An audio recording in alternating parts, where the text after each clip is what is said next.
That's what you think. And talk about me.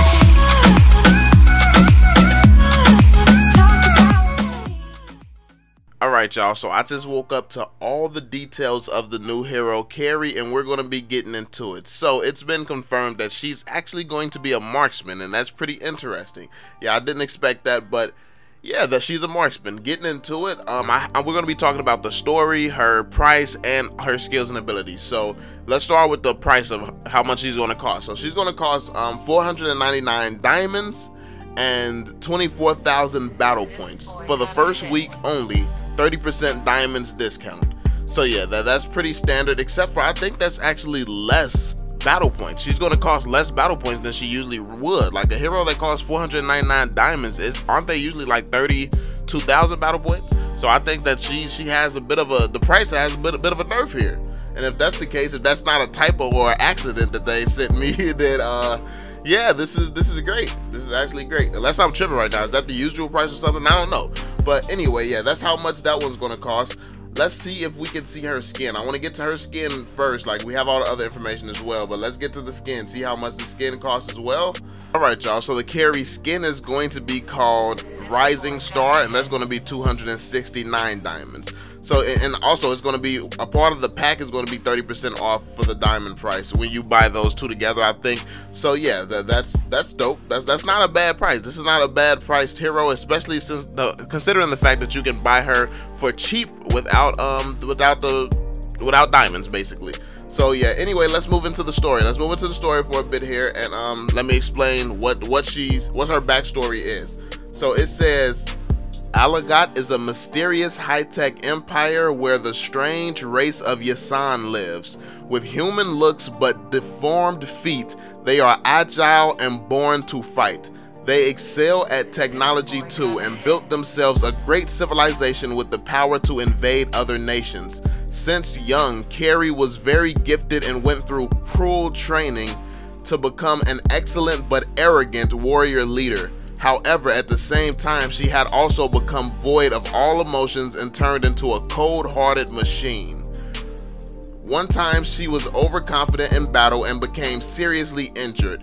A prophet from another race saved her and injected his consciousness into her brain. Since then, a voice has been echoing in her head, revealing to her that the end of the Yasan Empire was imminent and the race will soon become extinct. Still dazed from this near-death experience, Karrie didn't know what to believe, and after returning to her empire, she was still filled with doubt. Finally, in order to save her empire and herself, Karrie decided to believe the prophecy and came to the land of Dawn to search for a way to break the spell in her head. What kind of destiny could be waiting for her? So yeah, that's actually an interesting story. I like that. I like that story a lot. So she went to the land of Dawn to get this voice out of her head. She's so cruel and stuff like that, but it seems like she didn't want that voice in her head messing with her mind so she could think properly and stuff. So hey, I mean that's a pretty dope storyline. I definitely want to know how she ties into the other heroes that's from the land of Dawn and stuff like that. But yeah, we don't have all that information. But anyway, let's get into the skills and stuff of the new hero. Alright, so getting into the skills, I'm just going to paraphrase and explain what I got from what it says. So the first skill is going to be called Spinning Lightning Wheel, and basically what it says is she can release a fidget spinner from her arm.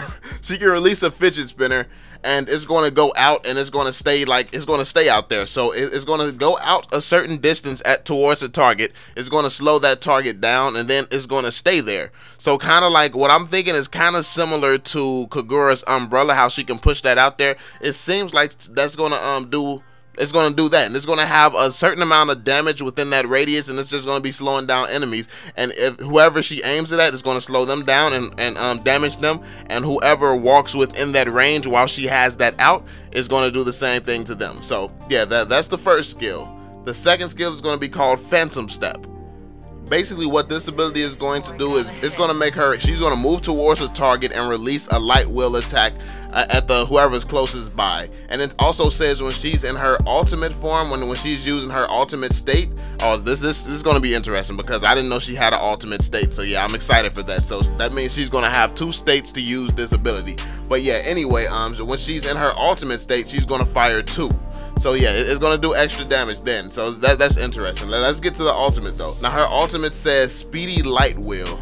So for her ultimate state, she can enter double lock mode. In the following period, it increases her movement speed and she releases 2 light wheels with each basic attack. However, each basic attack can only cause minimal damage. Now I don't know what this means. Like that's an interesting one to read, because it's basically saying that she's going to be a lot faster, but she's going to do less damage. But I don't know if the fact that she's going to have 2 things that she's attacking with is going to make up for the fact that she's doing less damage.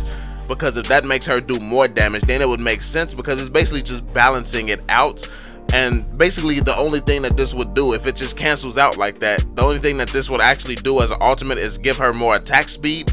So if she had, let's say, Layla's type of damage, where Layla can do crazy damage, and she can move very, very fast, I think that this would make sense. If she can move very fast, because there's some people, like, sometimes people be getting away from Layla and stuff like that, but if she could, like, stay out of danger and just move super quick and still deal that type of damage, then that would make sense. But if this just really takes away a bulk of her damage just so she has some speed and she becomes basically useless as an ADC, I don't know what type of ultimate this would be. But anyway, that's what the ultimate does.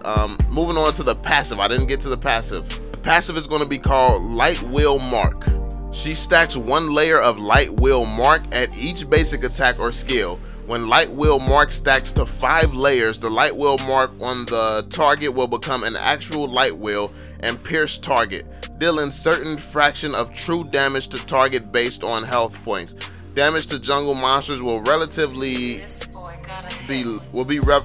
low. So she's not going to be able to jungle well. Is that what I'm getting from this? So this is interesting. This hero is pretty interesting. It seems like at every turn there's something stopping this hero from using her full potential. It seems like it's a disadvantage using this hero from what I hear right now. When she uses her ultimate, she's going to be super fast, but she's going to do less damage. When she has her passive, when she's using her passive, she's going to stack some type of damage, but she's going to do low damage to jungle monsters, so she won't be able to jungle as fast as other ADC. Like, this is what it sounds like to me. Obviously, we're going to have to wait until the hero comes out and we can actually test it out, get our hands on the hero. But yeah, this is everything that we know about the hero thus far. I just wanted to go over everything so you all know.